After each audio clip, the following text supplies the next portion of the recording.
आणि आज खरं म्हणजे अर्थसंकल्प जो आहे, आमचे अर्थमंत्री आणि उपमुख्यमंत्री अजितदादा पवार यांनी सादर केला आहे, तो सर्वसमावेशक आहे. आम्ही सर्वसामान्यांचं सरकार जेव्हा म्हणतो तेव्हा शेतकरी, कष्टकरी, कामगार, महिला भगिनी, युवा, ज्येष्ठ, वारकरी सगळे त्याच्यामध्ये आले. आणि आज या अर्थसंकल्पाचं वैशिष्ट्य जे आहे, हे वैशिष्ट्य म्हणजे मुख्यमंत्री माझी लाडकी बहीण योजना, अतिशय महत्वाची योजना. डायरेक्ट आमच्या बहिणींच्या खात्यामध्ये 1500 रुपये महिन्याला, 1500 रुपये महिन्याला थेट जमा होणार. त्याचबरोबर महिलांच्या दृष्टीने सगळ्यात महत्वाचा असतो जेवण बनवायला गॅस. आता त्याच्यामध्ये 3 सिलेंडर वर्षाला, म्हणजे मुख्यमंत्री अन्नपूर्णा योजना आम्ही केली. 3 सिलेंडर ते मोफत आम्ही देणार. त्याच्यामुळे विरोधक गॅसवर आलेले आहेत. आणि तिसरी आमची जी योजना आहे युवकांसाठी, जे मगाशी इथे सांगत होते युवक बेरोजगार आहेत. तुम्हाला मी सांगतो, आमचं सरकार आल्यानंतर सरकारी नोकऱ्यांवरचे निर्बंध आम्ही हटवले. जवळपास 1 लाख सरकारी नोकऱ्या आज मुलांना मिळाल्यात. आणि खाजगी कंपन्यांमध्ये स्किल डेव्हलपमेंट, स्टार्टअप आणि इतर माध्यमाच्या माध्यमातून मुख्यमंत्री रोजगार योजना याच्या माध्यमातून जवळपास लाखो लोकांना नोकऱ्या मिळाल्या. इथं केसरकर आहेत. जर्मनीमध्ये 4 लाख नोकऱ्यांचा एमओयू साईन झाला आपल्या राज्य सरकारबरोबर. आणि आता जे बेरोजगार आहेत, सुशिक्षित, त्यांना आम्ही 10,000 रुपये अप्रेंटिसशिप देणार आहोत. हा देखील ऐतिहासिक निर्णय पहिल्यांदा राज्यात होतोय. त्यामुळे बेरोजगार, सुशिक्षित बेरोजगार जे आहेत त्यांना अप्रेंटिसशिप मिळेल. त्यांना नंतर ट्रेंड होऊन नोकऱ्या मिळतील. आणि जे अगोदर सांगत होते लाडली काय बहिणा,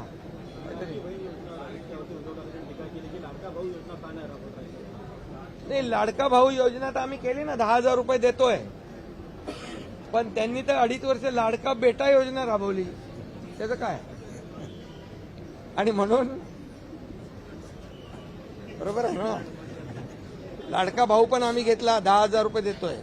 आणि दुसरा, शेतकऱ्यांसाठी अनेक योजना आम्ही राबवल्यात, त्याच्यात मी जात नाही. पण सगळ्यात महत्वाची म्हणजे शेती पंपावर शेती करणारा शेतकरी, मुख्यमंत्री बळीराजा शेती पंप वीज सवलत योजना आम्ही सुरू केली. त्याच्यामध्ये 7.5 HP पर्यंत वापराला वीज बिल माफ. या राज्यातल्या सर्व मुलींचं शिक्षण मोफत. या अशा योजना आज प्रामुख्याने आम्ही राबवल्यात आणि निर्णय घेतलाय.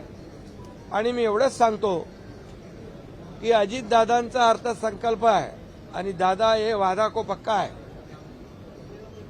मी वरती म्हणालो. त्यामुळे हे सरकार दिलेला शब्द पाळणार आहे. आतापर्यंत हे सरकार जे जे बोललं ते पूर्ण केलेलं आहे. त्यामुळे आम्ही पूर्णपणे अर्थसंकल्पात याची पूर्ण तरतूद करून, पैशाची तरतूद करून ह्या सर्व योजना केलेल्या आहेत. या योजना पूर्णपणे राबवल्या जातील. 5 रुपये दुधाला देखील आम्ही वाढ केलेली आहे. सोयाबीन आणि कापसाला 4,500 कोटीची तरतूद केलेली आहे. आचारसंहितेमुळे ते थांबलं होतं, त्याचंही वाटप होईल. आणि शेतकऱ्यांना काय दिलं म्हणणाऱ्यांना मी सांगू इच्छितो की गेल्या 2 वर्षात आम्ही सर्व नियम निकष बदलले. एनडीआरएफचे दुप्पट केलं, 2 हेक्टरचे 3 हेक्टर केले. सततच्या पावसाचं नुकसान आम्ही दिलं. 15,000 कोटी रुपये शेतकऱ्यांनी दिलं. आणि 6,000 रुपये प्रधानमंत्री, 6,000 रुपये सरकारचे, असे 12,000 रुपये पीक विमा योजना 1 रुपयात, असे 45,000 कोटी रुपये शेतकऱ्यांना देणारं हे आमचं सरकार आहे. हिशोब त्यांनी पाहिजे तर घ्यावा आणि टॅली करावा. फक्त मी तुम्हाला एवढंच सांगतो, जे काय बोलतात खोटून बोला, खोटं बोला पण रेटून बोला. तुम्ही थोडा आम्हाला पण विचारत जा, बाबा सरकारने काय केलेलं आहे. आता खत आणि बियाणावर म्हणतात जीएसटी आहे, आता त्याच्यावर जीएसटी नाहीच आहे खतावर. आणि त्यामुळे जे खोटं बोलतात पण तुम्ही त्याच्यावर विश्वास ठेवून ते लगेच दाखवता आणि खोटं नरेटिव्ह सेट करून ज्यांनी लोकसभेमध्ये काही मतं मिळवली, आता जनता फसणार नाही. आमचा अर्थसंकल्प बघून त्यांचे चेहरे पांढरे फटाक पडले होते, चेहरे उतरले होते, मोठ्या जोशामध्ये आले होते. आता लोकसभा आम्ही जिंकली. अरे विधानसभेमध्ये आज 2 वर्ष जे आम्ही काम केलेलं आहे सरकारने, त्याची पोचपावती लोक देतील. काय म्हणाले ते, चादर लोकसभा में चादर फटी क्या, चादर लगी फटने, हयात लगी फटने. अरे बाबा ऐका, हा ऐका, खैरात लगी फटने. अरे अरे अरे अरे अरे बाबा ऐका, औरंगजेब आणि याकूब मेमन यांना मनाने ज्यांनी फादर मानले, त्यांना चादरीशिवाय काय दुसरं दिसणार. आणि तुम्हाला मी सांगतो की लोकसभेमध्ये काय मिळवलंय त्यांनी. अरे जंग पछाडले मोदीजींना हटवायला. मोदीजी तर प्रधानमंत्री झाले आणि तुम्ही 40-50 वरून 99 वर पोचले. म्हणजे तुम्ही पेढे कसले वाटताय येड्यासारखे. म्हणजे तुम्ही हरले म्हणून पेढे वाटताय का, एवढ्या वर्षांनी विरोधी पक्षनेतापद मिळालं म्हणून पेढे वाटताय. हसायचं का रडायचं हे समजत नाही आम्हाला.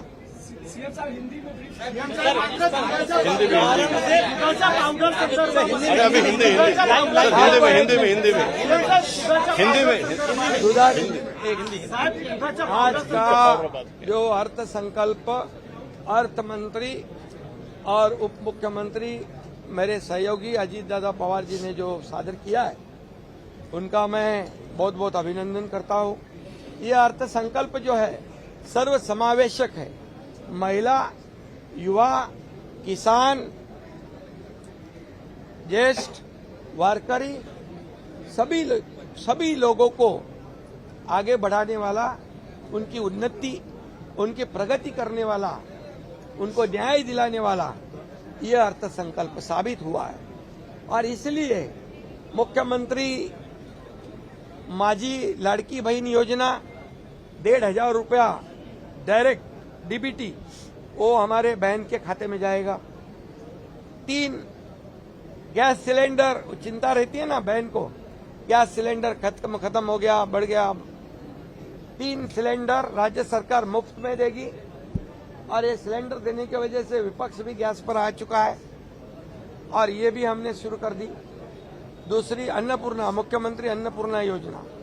तीसरी योजना जो है मुख्यमंत्री युवा प्रशिक्षण योजना. वो कह रहे थे बेरोजगार युवाओं का क्या, उसका भी ख्याल सरकार ने रखा है. 10,000 रुपया अप्रेंटिसशिप उनको मिलेगा. 10 लाख युवक जो राज्य में है उनको इसका फायदा होगा और उनको काम मिलेगा, वो ट्रेंड होंगे, वहाँ नौकरी मिलेगी. और नौकरी देने के लिए हमारी सरकार सरकारी नौकरियां भी और प्राइवेट नौकरियां भी जितनी ज्यादा मिले उतनी कोशिश हमारी सरकार कर रही है. चौथी बात, जो किसान जो कृषि पंप से खेती करता है उसको भी बिजली मुफ्त में देने का निर्णय लिया है. 50 लाख किसानों को इसका फायदा होगा. और जो हमारी बेटियां हैं उनके लिए भी मुफ्त में शिक्षण एजुकेशन देने का निर्णय हमारे सरकार ने लिया है. ऐसे कई महत्वपूर्ण निर्णय सरकार ने लिए हैं और इसीलिए मैं इतना ही कहूंगा, ये सर्व समावेशक ये हमारा अर्थसंकल्प है. कुछ लोग कहते हैं ये चुनावी जुमला है, लेकिन ये चुनावी जुमला नहीं है. ये कोई कहते गाजर है तो बोले ये महाराष्ट्र विकास का गजर है. ये निश्चय और निर्धार का अर्थसंकल्प है. इतना ही मैं कहूंगा. चादर क्या बोले, चादर तो उनकी फट गई, अरे प्रधानमंत्री बन नहीं पाए, विपक्ष के नेता बन गए इसलिए पेड़े बांट रहे हैं। हंसना क्या रोना। चद्दर के बारे में मैं इतना ही कहूंगा, मैंने अभी मराठी में कहा है, जो औरंगजेब और क्या नाम उसका याकूब मेमन को दिल से फादर मानते हैं, उनको चादर दिखेगी नहीं तो और क्या दिखेगी। और इसलिए चादर हमारी नहीं, चादर उनकी फटी है। और प्रधानमंत्री मोदी जी बन गए हैं, वो कुर्सी पे बैठ गए, अभी उनकी खुशी में पेड़ा बांट रहे हैं क्या? इनके हारने की खुशी में पेड़ा बांट रहे हैं? ये जरा आप ही उनको पूछो। दुधाच्या पावडर संदर्भामध्ये आयात केलेली आहे, दुधाच्या पावडर संदर्भामध्ये लाडका बेटा, वो लाडला बेटा जो नहीं, बेटा नहीं भाऊ, वो उसका भी, उसके लिए भी हमने 10,000 रुपये अप्रेंटिसशिप दिया है। अभी हमने तो उनका भी ख्याल किया है, लेकिन 2.5 साल तो क्या कहते हैं लाडला बेटा योजना चालू थी, वो चाहिए ना आपको। हाँ तो बस ठीक है। सर, दुधाच्या पावडर संदर्भामध्ये आयाती संदर्भात आहे, नाही, त्याच्या याच्यामध्ये संदर्भामध्ये काय सांगाल? दुधावर देखील 5 रुपये आम्ही देण्याचा निर्णय घेतलेला आहे आणि त्याच्यावर आमचे अर्थमंत्री बोलतील आणि तुम्हाला एवढंच सांगतो, एक मिनिट याच्यामध्ये जे विरोधी पक्ष खोटा नरेटिव्ह सेट करतायत की राज्य 6व्या नंबरला गेलं, हे चूक आहे। राज्य 2017 पासून 6 क्रमांकावर होतं। याचं कारण तुम्हाला सांगतो, हे पॉप्युलेशनवर डिपेंड असतं। पॉप्युलेशन, लोकसंख्या आपली जास्त आहे इतर राज्यापेक्षा। आज आपला जो 14% आपलं एकूण उत्पन्न देशाच्या उत्पन्नाच्या 14% आहे आणि तामिळनाडू पहिल्या नंबरला असताना 8% आहे। त्यामुळे त्याच्यावर देखील आपण खोट्या नरेटिव्हवर विश्वास ठेवू नका। परदेशी गुंतवणुकीमध्ये महाराष्ट्र पहिला आहे, जीडीपी मध्ये महाराष्ट्र पहिल्या नंबरला आहे, गुंतवणुकीमध्ये महाराष्ट्र पहिल्या नंबरला आहे। आणि त्यामुळे आपल्याला मी एवढंच सांगतो, आम्ही जे केलेला आहे निर्णय जो घेतला आहे, हा निर्णय आमची काय म्हणतो त्याला अंतरून पाहून आम्ही पाय पसरलेले आहेत। सर्व योजना जे त्यांना वाटतायत की या योजना कशा पूर्ण होतील, तर आम्ही दिलेला शब्द तंतोतंत पाळणार आणि योजना आमच्या 1 जुलैपासून लागू होणार। त्याचा फायदा थेट लोकांना मिळणार, त्यांच्या खात्यामध्ये पैसे जमा होणार। उद्धव ठाकरे म्हणतात की मोदींकडून निधी आणणार आहेत का? उद्धव ठाकरे म्हणतात मोदींकडून निधी आणणार आहेत का? अरे बाबा, तुम्हाला सांगतो, आपली राज्याची आर्थिक परिस्थिती पाहून एकूण राज्याच्या जे आपलं आर्थिक जे स्थूल उत्पन्न आहे त्याच्या 25% आपण कर्ज घेऊ शकतो। आपण 17.8 वर आहोत।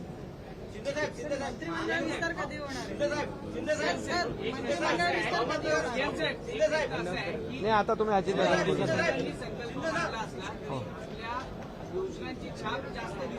योजना कोणाच्या आहेत? सगळ्या आपल्या महायुतीच्या योजना आहेत। महायुतीच्या योजना कोणासाठी आहे? या एकनाथ शिंदेच्या एकट्याच्या योजना नाही आहेत, या सरकारच्या योजना आणि सर्वसामान्य लोकांसाठी आहे। आणि म्हणून हे सर्वसामान्यांचं सरकार आहे, महायुतीचं सरकार आहे आणि एवढ्या योजना आम्ही लोकांसाठी राबवतोय। हा निश्चयाचा अर्थसंकल्प आहे, निर्धाराचा अर्थसंकल्प आहे।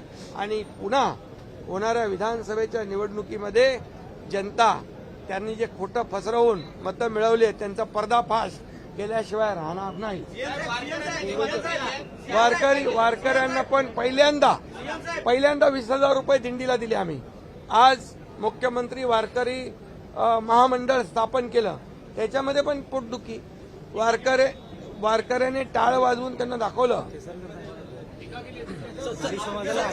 आता नवीन मित्र मिळाल्यामुळे वारकरी त्यांना नकोसे झाले आणि जे वारकऱ्यांचा अपमान करतात त्यांना वारकरी धडा शिकवल्याशिवाय राहणार नाही।